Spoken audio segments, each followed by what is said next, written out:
Iran পৃথিবীর ইতিহাসে নতুন আরেকটা ইতিহাস তৈরি করতে যাচ্ছে। সেটা হলো তাদের সর্বোচ্চ নেতা আয়াতুল্লাহ আলী খামেনির জানাজা অনুষ্ঠান। ইরান ২ থেকে ২.৫ কোটি মানুষের সমাগম দেখতে যাচ্ছে বা ইরানে ঘটতে যাচ্ছে, যেটা পুরো পৃথিবী দেখতে যাচ্ছে। এটা গ্রিনস ওয়ার্ল্ড বুকে নাম লেখাতে পারে এমন কথা শোনা যাচ্ছে। এর আগে এই ইতিহাসটা ইরান নিজে তৈরি করেছিল। ১৯৮৯ ৬ জুন ইরানের সর্বোচ্চ নেতা আয়াতুল্লাহ রুহুল্লাহ খামেনি তার জানাজা অনুষ্ঠানে ১ কোটি মানুষ উপস্থিত হয়েছিল এবং সেই সময় সেই জানাজা অনুষ্ঠান মানুষ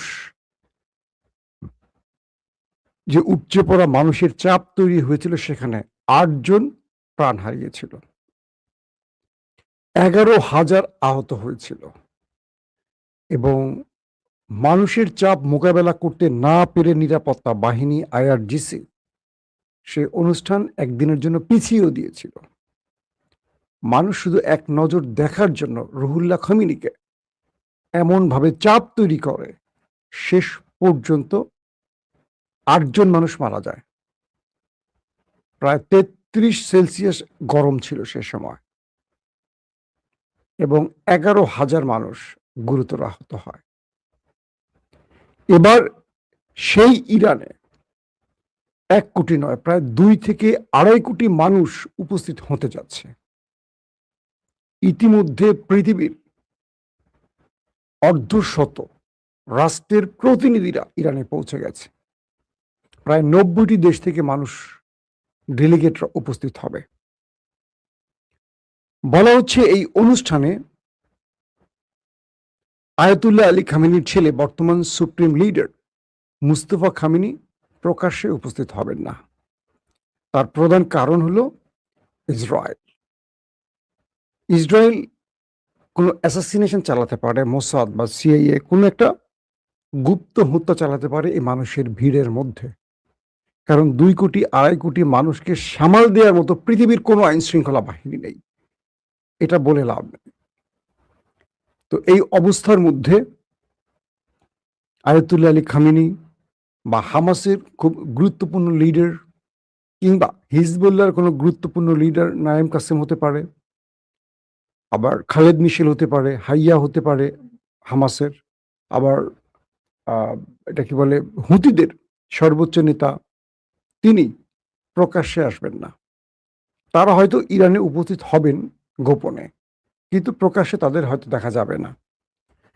ইরানের গণমাধ্যমগুলো বলছে ইতিহাসের সবচেয়ে বড় নিরাপত্তার চাদর তারা তৈরি করছে, কিন্তু এত মানুষের ভিড় কন্ট্রোল করা সম্ভব হবে কিনা, যেহেতু আমি ১৯৮৯ সালের কথা বললাম আপনাদেরকে, প্রায় ১১,০০০ মানুষ আহত হয়েছিল, ৮ জন মারা গেছে। ১ কোটি মানুষের চাপ সহ্য করতে না পারে, এবার তার কয়েক গুণ বেশি হবে।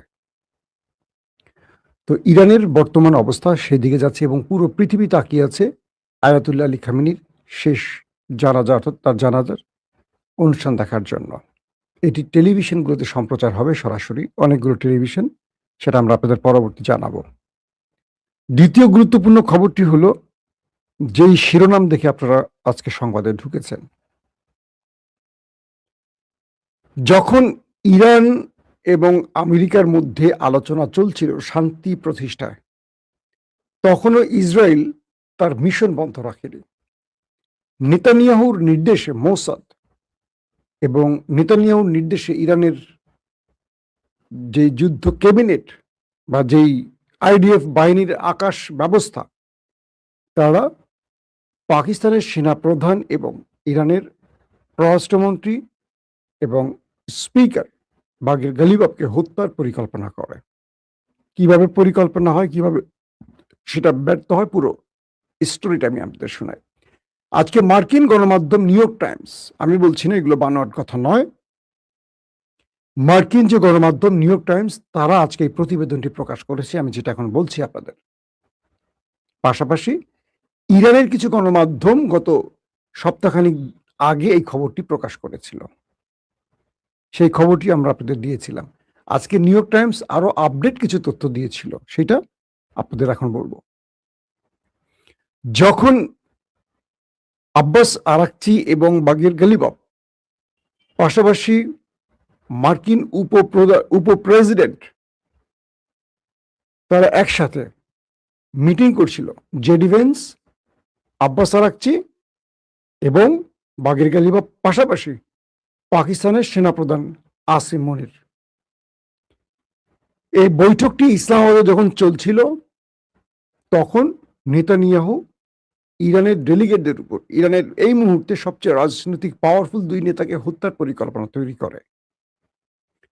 যখন জেডি ভেন্স আমেরিকার উদ্দেশ্যে রওনা দিচ্ছেন তার হেলিকপ্টার বিমানে, তখন নেতানিয়াহু ফোন করেন মার্কিন উপরাষ্ট্রপতি জেডি ভেন্সকে এবং জানতে চান জেডি ভেন্সের কাছে আলোচনা কি হয়েছে এবং কি দুই দেশের মধ্যে কি চুক্তিগুলো হয়েছে। যখন জেডি ভেন্স নেতানিয়াহুকে বিমানে বসেই টেলিফোনে তার বিবরণ শোনান, তখন নেতানিয়াহু বুঝতে পারেন যে তার এই যুদ্ধে পাওয়ার আর কিছু নেই, এখানে ইরান বিজয়ী হয়ে গেছে, হেরে গেছে আমেরিকা, হেরে গেছে ইসরায়েল। তখন তিনি ইরানের যারা আলোচক বা এই শান্তি চুক্তির রাজনৈতিক প্রধান ব্যক্তি, পররাষ্ট্রমন্ত্রী আব্বাস আরাকচি এবং স্পিকার, পার্লামেন্টের স্পিকার বাগের গালিবাফ, এই দুজনের বিমানটিকে উড়িয়ে দেওয়ার নির্দেশ দেন নেতানিয়াহু। যখন ইসরায়েল তার যুদ্ধ বিমানের মাধ্যমে, অর্থাৎ ইসলামাবাদ ছেড়ে যখন এই দুই নেতা ইরানে আসার জন্য বিমানে ওঠেন, তাদের যেই রাষ্ট্রীয় বিমান, সেই বিমানে যখন তারা চড়ে বসেন, তখন পাকিস্তান সীমান্ত থেকে ইরানে ঢুকতে যাবে এই টাইমের মধ্যেই নেতানিয়াহুর নির্দেশে যুদ্ধ বিমান হিট করতে যাচ্ছে। কয়েক মিনিটের মধ্যেই ইসরায়েলের বিমান মিসাইল দিয়ে সেই বিমানটিকে উড়িয়ে দেবে, ইরানের মিসাইলটিকে। এমন সময় এই তথ্য পৌঁছে যায় সিআইএর হাত ধরে ট্রাম্পের কাছে এবং এই তথ্য পাওয়ার সঙ্গে সঙ্গে পাকিস্তানকে আমেরিকা অ্যালার্ট করে। পাশাপাশি ট্রাম্প নেতানিয়াহুকে টেলিফোন করে বলে, খবরদার, তুমি যদি এমন কোনো কর্মকাণ্ড ঘটাও, এই যুদ্ধে শুধু ইরান নয়, পাকিস্তান জড়িয়ে যাবে। আর পাকিস্তান নিউক্লিয়ার সমৃদ্ধ রাষ্ট্র, তোমার কাছে যদি 90টা থাকে, পাকিস্তানের কাছে 170টা বা 180টা আছে ধরো, বা 190টা আছে, তোমার ডবলের বেশি। তো ট্রাম্পের ধমক বা ট্রাম্প কড়া বার্তায় বলে, খবরদার, তুমি ইরানের এই ডেলিগেটদের উপর কোনো অ্যাটাক করতে পারো না বা পারবা না। ট্রাম্পের ধমকের পর শেষ পর্যন্ত আক্রমণ থেকে ফিরে আসে নেতানিয়াহু অল্পের জন্য। ইরানের এই মুহূর্তে সবচেয়ে গুরুত্বপূর্ণ দুই নেতা বেঁচে যান। ইসরায়েলের টার্গেটটা ছিল এই দুই নেতাকে যদি মেরে ফেলেন তাহলে যুদ্ধটা আরো বৃহৎ আকারে শুরু হবে। ইসরায়েল বৃহৎ পরিসরে যুদ্ধটা চায়, কিন্তু আমেরিকা ইরান যুদ্ধটা চায় না। তারা চায় শান্তির মাধ্যমে মধ্যপ্রাচ্যে যেন একটা স্থিতিশীলতা আসে। যখন ইসরায়েল এখানে ব্যর্থ হয়, ইসরায়েল দ্বিতীয় ধাপে সুইজারল্যান্ডে আবারও এই হামলার পরিকল্পনা তৈরি করে। বলা হচ্ছে ইসরায়েল এই সময়টিতে গুপ্ত ঘাতকের মাধ্যমে আক্রমণের পরিকল্পনা তৈরি করে। মোসাদ, জেনেভা বা সুইজারল্যান্ডে 3 জন ব্যক্তিকে টার্গেট করবে। টার্গেট 1 আব্বাস আরাকচি, টার্গেট 2 বাগের গালিবাফ, টার্গেট 3 পাকিস্তানের ফিল্ড মার্শাল সেনাপ্রধান আসিম মনির। কারণ এই আসিম মনির মার্কিন যুক্তরাষ্ট্রের পক্ষ থেকে এই আলোচনাটাকে বা শান্তি চুক্তিটাকে শেষ পর্যন্ত সাকসেস করেছেন। অর্থাৎ এটাকে ইসলামাবাদ চুক্তি বলা হয়, কারণ পুরো আলোচনাটার মধ্যস্থতাই ইসলামাবাদ করে। নেপথ্যে তুরস্ক, কাতার, মিশর তারা ছিল, যদিও পাকিস্তানের পরবর্তীটা কাতারও একদম মানে মূল ফ্রেমে আলোচনাটা করে। তো ইসরায়েল মনে করছে এই বিজয়টার নেপথ্যের মূল মাস্টারমাইন্ড আসিম মনির এবং ইরানকে তিনি এই বিজয়টা এনে দিয়েছেন। তাই আসিম মনিরকে হত্যার জন্য পাশাপাশি ইরানের 2 জন রাজনৈতিক লিডারকে হত্যার মাধ্যমে ইরানকে আলোচনার টেবিল থেকে স্থায়ীভাবে ছিটকে ফেলে দিতে চেয়েছিল ইসরায়েল। তাই তাদেরকে হামলার আবার নেক্সট পরিকল্পনা তৈরি করা হয়। এই খবরটি পাকিস্তানের ইন্টেলিজেন্স গোয়েন্দা গোয়েন্দা মাধ্যম যেটাকে বলে আইএসআই, তাদের কাছে খবর পৌঁছে যায়। আইএসআই প্রধান এই বিষয় টেলিফোনে জানান পাকিস্তানের সেনাপ্রধান ফিল্ড মার্শাল আসিম মনিরকে। আসিম মনির সুইজারল্যান্ডে পাক এম্বাসিকে দ্রুত তলব করেন এবং বলে যে তোমরা জেনেভায় থাকা আমাদের নিরাপত্তা বাহিনীগুলোকে অ্যাক্টিভ করো, পাশাপাশি সুইজারল্যান্ডের সরকারকে জানাও যে আমাদের উপর গুপ্ত হামলার পরিকল্পনা করছে ওই দেশটি। যখন সুইজারল্যান্ড সরকার বিষয়টি জানে, তারা তৎপর হয়ে ওঠে। কত বড় দুঃসাহস! একটা আন্তর্জাতিক বৈঠক চলছে, পুরো পৃথিবীর নজর সুইজারল্যান্ডে, যেখানে আমেরিকার প্রতিনিধি এবং ইরানের প্রতিনিধি একটা টেবিলে বসবে। সেখানে যদি কোনোভাবে মোসাদ এসে কোনো রাষ্ট্রীয় অতিথিকে মেরে দেয়, সুইজারল্যান্ড সারা জীবনের জন্য পঙ্গু হয়ে যাবে, কারণ তার সমস্ত নির্ভরযোগ্যতা, বিশ্বস্ততা, তার দেশে যে নিরাপত্তা, সব শেষ। এই দেশটির আর ইজ্জত থাকবে না।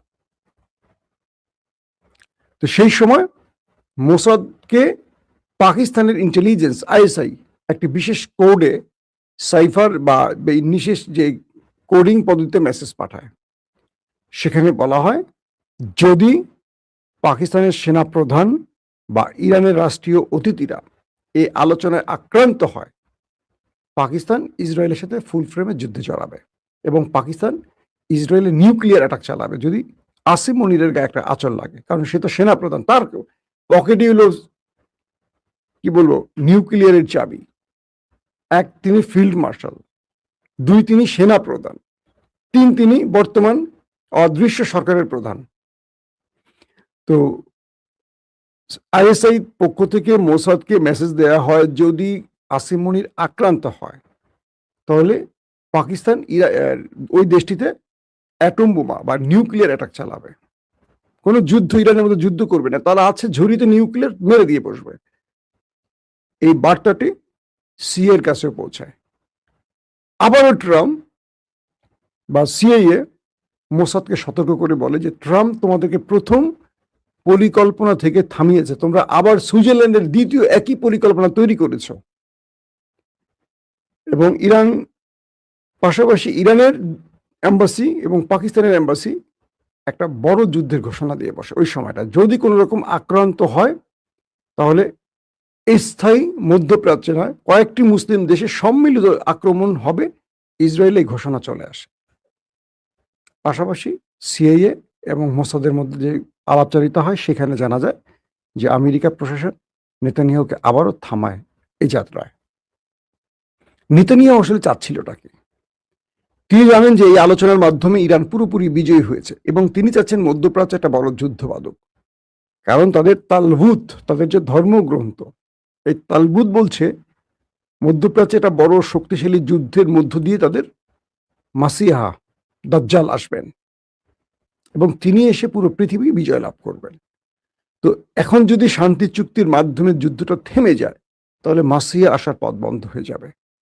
তো নেতানিয়াহু তিনি আরেকটা বড় যুদ্ধ চান, আর এই যুদ্ধের সবচেয়ে বড় ধাপটা হবে ইরানের কোনো ডেলিগেটের উপর এই অবস্থায় আক্রমণ করা, যে আক্রমণে অনেকগুলো দেশ জড়িয়ে যাবে, একটা পুরো গন্ডগোল হসপস লেগে যাবে।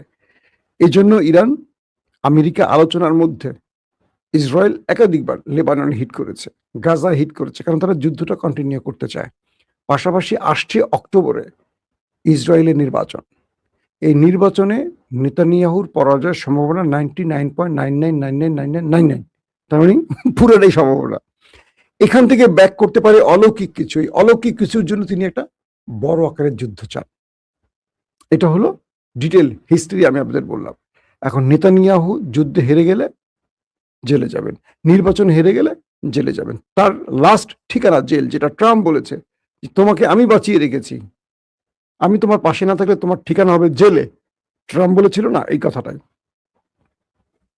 এখন পর্যন্ত নেতানিয়াহু এই ট্রাইটা চালাচ্ছেন কোনো না কোনো ভাবে, একটা ফলস ফ্ল্যাগ অপারেশন বা কোনো কিছু করে। যেমন কালকে নেতানিয়াহু ইসরায়েলের একটি গণমাধ্যমে ইন্টারভিউ দিয়েছেন, তিনি বলছেন মধ্যপ্রাচ্য শান্ত হবে না। মধ্যপ্রাচ্যে আরো বড় আগ্নেয়গিরি আসছে শীঘ্রই। মানে তিনি ইঙ্গিত করছেন মধ্যপ্রাচ্যে একটা বড় যুদ্ধের দামামা বাজছে। মানে একটা বড় যুদ্ধে যাবে ইসরায়েল। ঘোষণা দিয়ে ফেলেছেন তিনি নিজে।